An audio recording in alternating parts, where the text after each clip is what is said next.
Affirmative action laws are policies instituted by the government to help those who are historically disadvantaged due to the factors of race, color, religion, national origin, and also gender. These policies are typically pertain to equal opportunities in business, education, and also employment.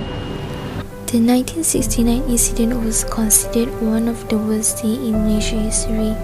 It was an aftermath incident of the 1969 Malaysia general election. Can be traced to the May 13 incident in Kuala Lumpur and Putrajaya in Malaysia, which were marked by Sino-Malay riots unprecedented in Malaysian history. They were bloody race riots between Chinese and Malay on May 13, 1969 that nearly ripped Malaysia apart. They occurred after a hotly contested general election in which the ruling party lost many seats to the opposition, and the parties tried to win voters by making racial attacks at one another. By the time the riots were over, official figures said 196 people had been killed, 6,000 made homeless, and more than 700 buildings destroyed.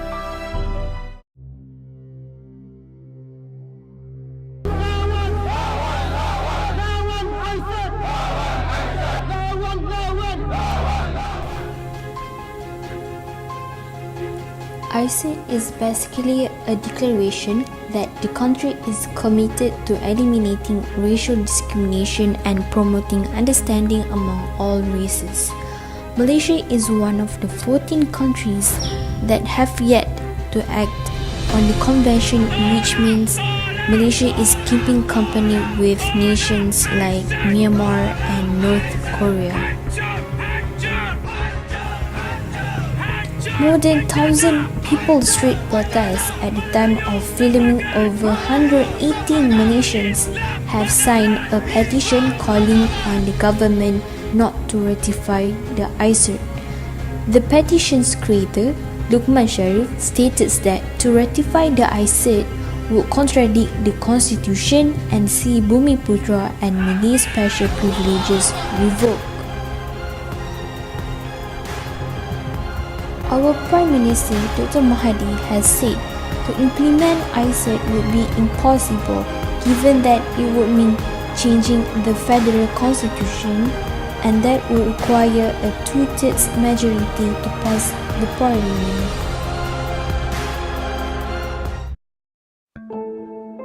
Malaysians are not born equal. When it comes to education, well-performing Malays are plucked from primary and secondary school to enter special boarding schools. These boarding schools will be given extra resources compared with the normal schools, and many Malays who study there are groomed to enter the best universities abroad since young, with the Malaysian government's scholarship, of course. It is written in the constitution that only Malays can be the Prime Minister or the State Minister, with the exception of Penang and Malacca State. This means that if you are not a Malay, then you will never be able to be the people's leader. Singapore was seceded from Malaysia because Lee Kuan Yew championed a Malaysia for Malaysians. If Singapore was still part of Malaysia, Lee would have not been able to become the Prime Minister even if he wins a majority vote. Only Malays can buy certain government bonds, which, as you imagine by now, has the highest rates of all bonds. These bonds are called Amanah Saham Bumiputra. Of course, non-Malays can buy government bonds too, but theirs are called Amanah Saham Nasional, which features a lower return rate. It is known that Malaysians of other races are continually discriminated when it comes to university entrance. The quota system introduced is hardly anything like the preferential treatment introduced by certain countries to encourage minorities in tertiary education. For a start, 65% of Malaysia's population are Malay. Secondly, the preferential is given to Malays, then other races have abandoned the national tertiary system altogether. However, if you donate zakat, which is the form donated by Malays, since Malays are overwhelmingly Muslim, deduction is performed on your total tax paid. For others, their donation, be it to be a religious or humanitarian organization, is based on taxable income.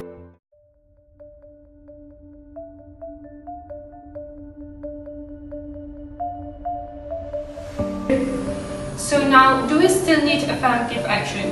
According to Dr. Tunku Mohar, affirmative action may still be needed. However, it needs to be reviewed and proper mechanism is needed so that it can benefit the society that really needs it. So now, let's hear what Dr. Tunku Mohar has to say about this. The reality has it that we probably may still need that affirmative, but such action should be reviewed and proper mechanism should be placed to ensure that the affirmative action really target the segments of the society that really need it, and that a particular time limit should be imposed. And affirmative action shouldn't be allowed to be open-ended, something that will never, otherwise it will not achieve its objective. If we look back at the new economic policy, it was supposed to be something that runs for 20 years, meaning by 1990 the policy should end. But at the end of it, the government finds that the objective was not met, and therefore some elements of that policy still continue. So in a sense, if it is, if you ask me, affirmative action can continue, but should be tightened up so that the target group can get out of the economic problem that they have, and be part of the society that contribute to a nation's economic development. So Dr. Mohar, when you said that it needs to be reviewed and proper mechanism is needed, is that because the current affirmative action has unintended consequences or loopholes? Because part of the policies, part of the actions taken by the government in order to increase Malay participation can be seen through privatization of the 1980s, and with this, a lot of Malay entrepreneurs, Malay businessmen, were given positions, in those private companies, and they had actually benefited from that. The unintended consequences was that this group of businessmen, one thing in common with them is that they had very close ties. So you can guess that in many instances, for example, they may not have the expertise, they may not have the skills in running such business, and they got it because of their political connections. So political patronage, the unintended consequences would include those practices called money politics, and that had been one of the major problems with UMNO, the former ruling party, and it created, in my opinion, a society that feels that they are entitled, meaning they don't have to work hard to achieve. Just because they are Malay, they are Bumi Putra, they are entitled to work, they are entitled to shares and all that. So you have a group of Malay elite, the new wealthy Malays, who got to their position not necessarily because of their business skills, but in most instances because of their political connections. Thank you, Dr. Mohar, for the explanation. So that is from Assistant Professor Dr. Tunku Mohar. Now let's hear what Professor Jomo Pamisundram has got to say on affirmative action in Malaysia. I think we have a situation where we have inherited since the 1960s, a situation where the only politics people in Malaysia know is ethno-populism. Different types. Ethno-populism has many faces. It's not only one, UMNO or PAS or DAP or whatever. It has many faces, but there are different voices. And so ethno-populism has mutated over time, and there are many people, especially people who are marginalized and who are deprived in many ways, who think of affirmative action as their only salvation. They associate it that the only way to achieve affirmative action is with this ideology of Malay dominance. That the two have become almost associated, and in my mind wrongly so. Because if you're a Tuan, what do you need affirmative action for? I think it is always important and useful for us to think about affirmative action in other contexts, because it allows us to reflect critically on what has happened in this country. If you think, for example, about South Africa, a new slogan came up called BEE, Black Economic Empowerment. So ironically, those guys who were the promoters of Black Economic Empowerment came to Malaysia to learn about Bumiputra economic empowerment. And then ironically, we imported BEE. So BEE, which was originally from Malaysia, exported by another name to South Africa, is re-imported into Malaysia as Bumiputra economic empowerment. So, but more seriously, look at the situation in South Africa. 40% of the population is unemployed. What has BEE done for them? We have almost a caricature of what has happened in Malaysia in South Africa. You have a couple of billionaires at least who owe their wealth entirely to their political position. So we have a very different state of affairs. So now we can conclude that the current affirmative action that is strongly associated with Malay governance or Ketuanan Melayu has certain drawbacks, such as practices of money politics and problem of unemployment when we look at South Africa as the caricature of Malaysia. As stressed by Professor Jomo, our state of affairs is now different from before. To quote him, the question that should be asked is not on whether do we still need affirmative action, but rather what kind of affirmative action that we need. I think it's again very important for us to recognize that in earlier times there was a recognition about the need, for example, for affirmative action, but it was an affirmative action on the basis of need, and this was always recognized. But what we now have is policies of affirmative action which are based on supremacy. The question is not whether you should have affirmative action, but rather what kind of affirmative action, what kinds of abuses are likely to take place, and so on and so forth. To sum up, from Assistant Professor Dr. Tunku Mohar and Professor Jomo Kwamesundram, affirmative action should be based on needs and not supremacy of race. Affirmative action varies substantially across countries. However, in nearly all countries, the beneficiaries are groups which are economically, politically, and socially disadvantaged.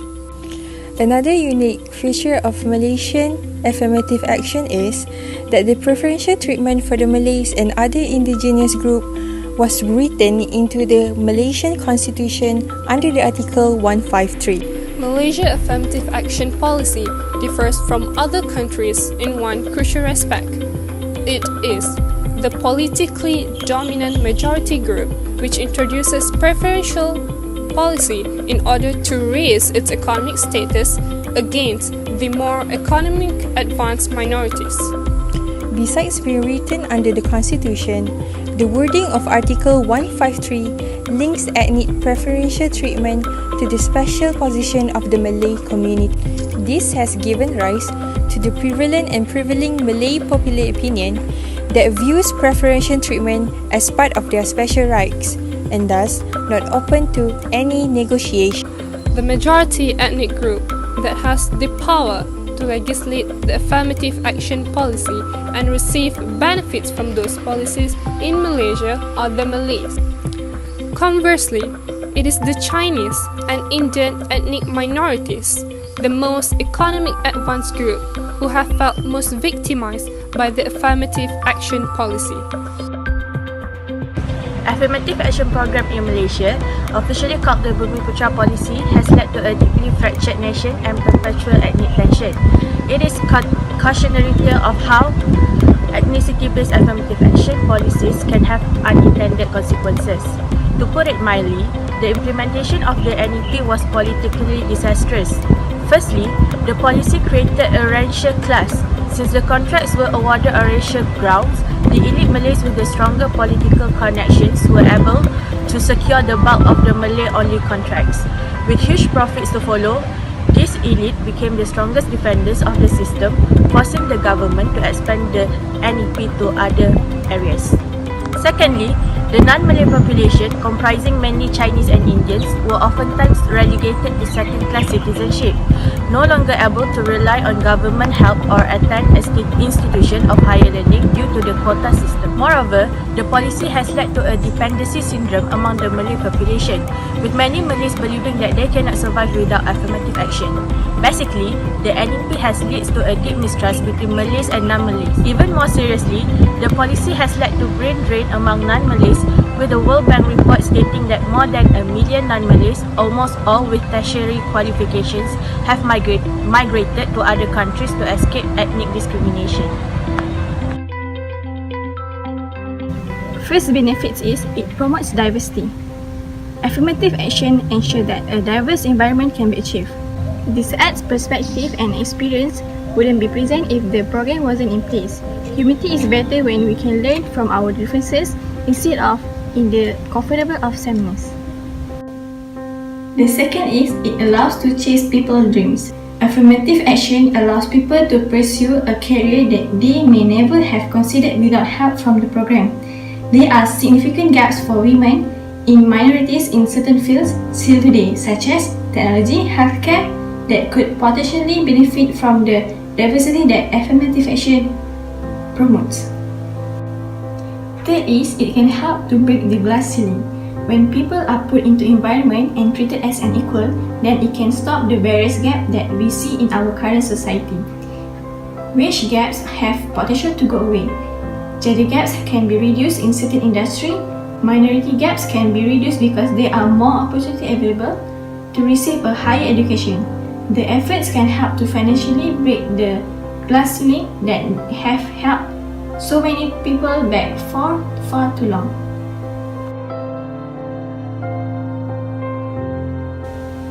The disadvantage of the affirmative action first is job qualification. The program often compels employers to potentially overlook highly qualified applicants in favor of only marginally qualified applicants who meet affirmative action standards. Although affirmative action hires are qualified for the position, in some cases, they are not most qualified of all applicants. This could possibly lead to high turnover if the position turns out to be a poor fit or the applicant fails to perform job duties optimally. The second is reserve discrimination. In a sense, affirmative action treats majority group unfairly because the policy provides preferential treatment to minorities and other historical underrepresented classes. Although affirmative action efforts are in place to prevent racism, gender bias, and unfair discrimination, it creates this situation for the historical majority. Some may refer to affirmative action as a reverse form of racism or discrimination because the system now places the historic major in a separate class because of race and gender. The third is quotas. Affirmative action guidelines require covered employers to meet certain goals and timetables for hiring and promoting women and minorities. This may coerce employers to make hiring decisions based on number and not the overall qualification of the applicants. It also creates an increase in competition for well-qualified applicants because employers direct posting towards minorities and women to increase applicants for those groups. The fourth is redirect focus, that is places the focus on racial and gender-related issues when employers should primarily focus on how well a potential employee will perform in a particular position. Affirmative action also draws attention to past issues of racism and discrimination. Although this issue may still exist in today's business world, the affirmative action system cannot retry injustice of the past or completely eliminate them in the future.